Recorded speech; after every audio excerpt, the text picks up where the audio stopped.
Hello दोस्तों, आप सभी का स्वागत है हमारे यूट्यूब चैनल कविंदर भैया पर।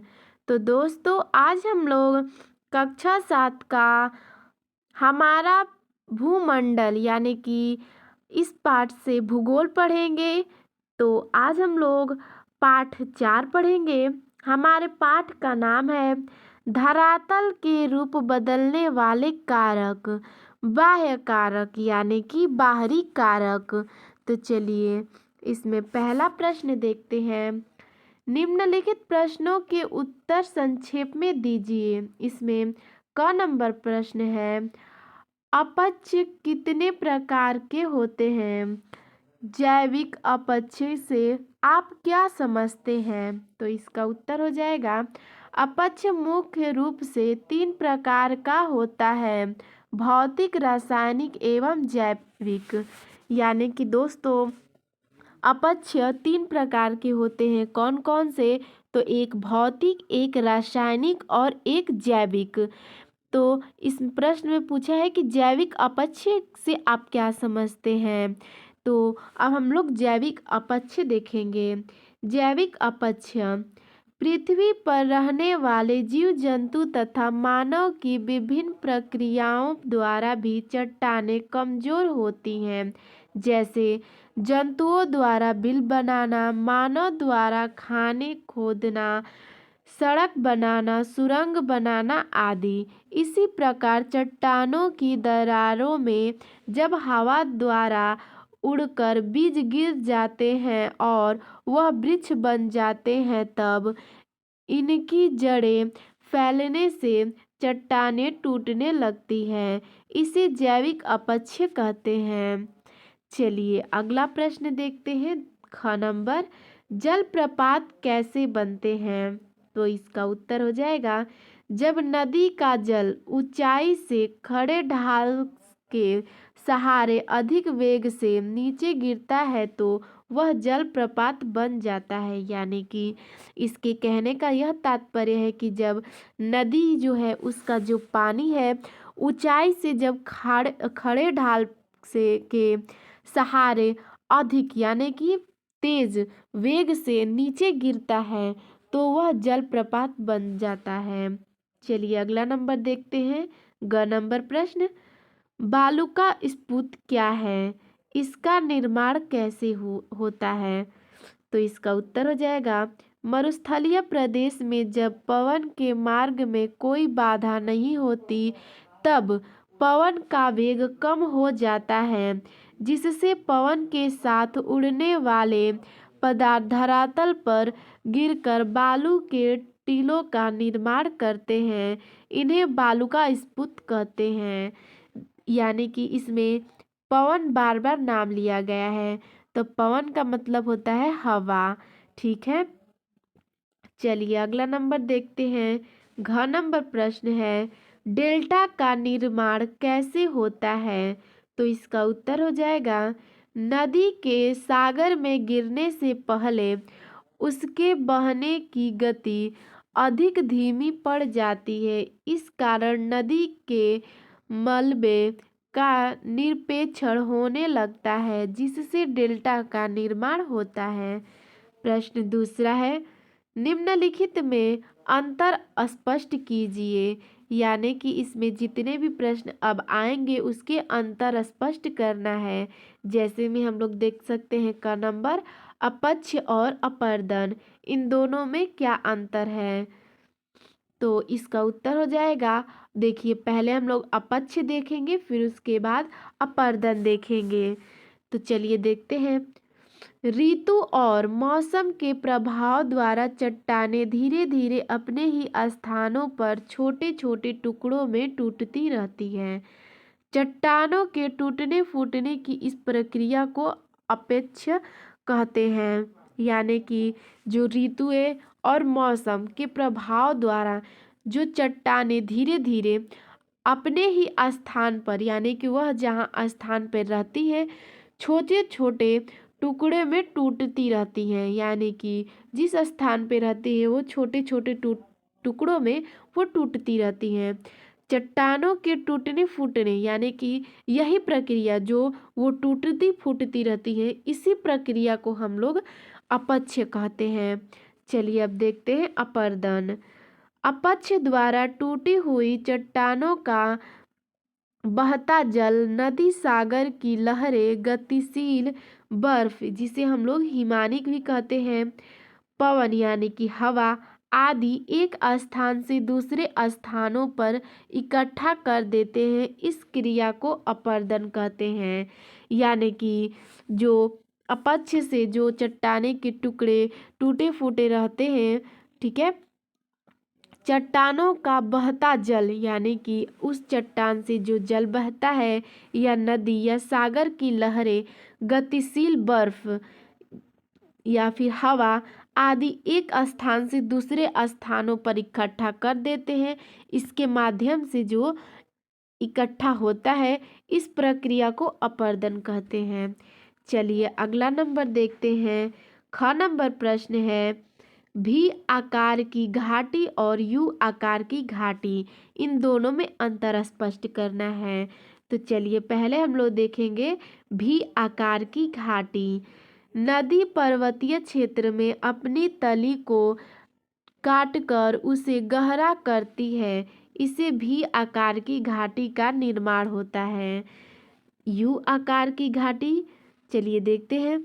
ऊंचे पर्वतों पर जब कोई बर्फ का बड़ा टुकड़ा ढाल पर खिसकता है तो उसे हिमानी कहते हैं। यह हिमानी पहले से बनी भी आकार की घाटी को यू आकार की घाटी में बदल देता है, जिसका ढाल खड़ा तथा तल सपाट एवं चौड़ा होता है। चलिए अगला नंबर देखते हैं। हम लोगों का ग नंबर प्रश्न है, भौतिक एवं रासायनिक अपक्ष। हम लोगों ने 3 अपक्ष पढ़ा था, भौतिक, रासायनिक और एक था हम लोगों का देखिए 3 हम लोगों ने पढ़ा, भौतिक और रासायनिक और जैविक। तो हम लोगों ने जैविक अभी ऊपर देखा है। अब चलिए देखते हैं कि भौतिक अपक्ष क्या है और रासायनिक अपक्ष क्या है। तो पहले हम लोग देखेंगे भौतिक अपक्ष। चट्टानें दिन में सूर्य की गर्मी से गर्म होकर फैल जाती हैं और रात में तापमान कम होने के कारण सिकुड़ जाती हैं, जिससे चट्टानें धीरे धीरे कमजोर पड़ने लगती हैं और टूट जाती हैं। हवा के प्रभाव से भी चट्टानें टूट जाती हैं।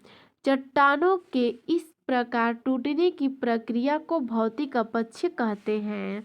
यानी कि जो चट्टानें हैं वो सूर्य की गर्मी में गर्म होकर फैल जाती हैं और जब रात होती है तो तापमान कम हो जाता है, जिसके कारण वह सिकुड़ जाती हैं, जिससे चट्टानें धीरे धीरे कमजोर पड़ने लगती हैं और वह कमजोर पड़ने के कारण टूट जाती हैं। हवा के प्रभाव से भी टूट जाती हैं और जब वो कमज़ोर रहेंगी तो हवा के भी प्रभाव से टूट जाती हैं। चट्टानों के इस प्रकार टूटने की यानी कि यह जिस प्रकार से टूटती है, यानी कि हवा के माध्यम से कमज़ोर पड़ने के कारण इसी प्रकार टूटने की इस प्रक्रिया को हम लोग भौतिक अपक्ष कहते हैं। चलिए रासायनिक अपक्ष देखते हैं। चट्टानों में अनेक प्रकार के खनिजों को सम्मिश्रण पाया जाता है। पानी के संपर्क में आने से इन तत्वों में रासायनिक प्रक्रिया शुरू हो जाती है, जिसके फलस्वरूप चट्टानों के संबंध ढीले पड़ जाते हैं और चट्टानें टूटने लगती हैं। इस क्रिया को रासायनिक अपक्ष कहते हैं। यानी कि यह कह रहा है कि चट्टानें जो है, चट्टानों में अनेक प्रकार के जो ये रासायनिक अपक्ष है, इसमें चट्टानों में अनेक प्रकार के खनिज सम्मिश्रित पाए जाते हैं। यानी कि सम्मिश्रित मतलब इसमें बहुत से खनिज पाए जाते हैं जो मिले हुए हैं। पानी के संपर्क में आने से इन तत्वों में रासायनिक प्रक्रिया शुरू हो जाती है। जो इसमें इन चट्टानों में सम्मिश्रण रहता है खनिजों का, तो जैसे ही वो पानी के संपर्क में यानी कि पानी के संपर्क में आता है तो उसमें जो तत्व में रासायनिक प्रक्रिया शुरू हो जाती है, उसमें जो तत्व रहते हैं जिसके फलस्वरूप चट्टानों के बंधन ढीले पड़ जाते हैं, यानी कि वह ढीले पड़ जाते हैं, उनके जो जोड़ होते हैं और चट्टानें इसीलिए टूटने लगती है। इस प्रक्रिया को रासायनिक अपक्षय कहते हैं। चलिए अगला नंबर देखते हैं। प्रश्न तीसरा है, निम्नलिखित के सही जोड़े बनाइए। तो नदी है, तो नदी को हम लोग मिला देंगे डेल्टा में, हिमानी को मिला देंगे यू आकार की घाटी में, समुद्री लहरें को मिला देंगे भृगु में, और भूमिगत जल को मिला देंगे हेलिक्वाइटर में, और पवन को यानी हवा को मिला देंगे छत्रक शिला में। तो देखिए दोस्तों, चलिए आगे देखते हैं। हम लोगों का प्रश्न 4 नंबर है, निम्नलिखित में से सही विकल्प पर सही का निशान लगाइए। इसमें का नंबर प्रश्न है, पवन द्वारा निर्मित स्थलाकृति है। तो देखिए इसमें 4 ऑप्शंस दिए हैं, जो सही होगा उसको सही करेंगे। पहला है बालुका स्फूत, दूसरा है स्टेलाग्माइट, और चौथा है डेल्टा, और पांचवा है विसर्प। तो इसमें से हम लोगों का पहला सही है बालुका स्फूत, पवन द्वारा निर्मित बालुका स्फूत स्थलाकृति है।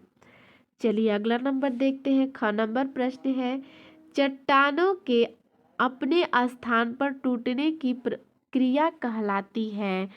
तो देखिए इसमें भी 4 ऑप्शंस दिए गए हैं, जो सही होगा उसको हम लोग सही का निशान लगाएंगे। तो पहला है विघटन, दूसरा है अपरदन, तीसरा है अपक्षय, और चौथा है इनमें से कोई नहीं। तो इसका सही उत्तर हो जाएगा अपक्षय। चलिए अगला नंबर देखते हैं।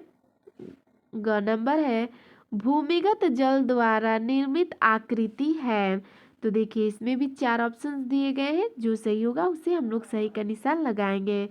तो पहला है स्टेलेक्वाइट, और दूसरा है यू आकार की घाटी, तीसरा है भू स्तंभ, और चौथा है भी आकार की घाटी। तो इसमें से हम लोगों का पहला सही हो जाएगा स्टेलेक्वाइट। चलिए अगला नंबर देखते हैं। घ नंबर, पृथ्वी की आंतरिक शक्ति में होता है, यानी कि पृथ्वी के जो आंतरिक मतलब अंदर अंदर की शक्ति में क्या होता है। तो चलिए पहला देखते हैं, अपक्षय, दूसरा है अपरदन, तीसरा है अनाच्छादन, और चौथा है भूकंप। तो पृथ्वी के आंतरिक शक्ति में भूकंप होता है, ठीक है। तो इसका सही उत्तर हो जाएगा भूकंप। तो दोस्तों आपको यह वीडियो कैसा लगा हमें कमेंट में ज़रूर बताइएगा। धन्यवाद।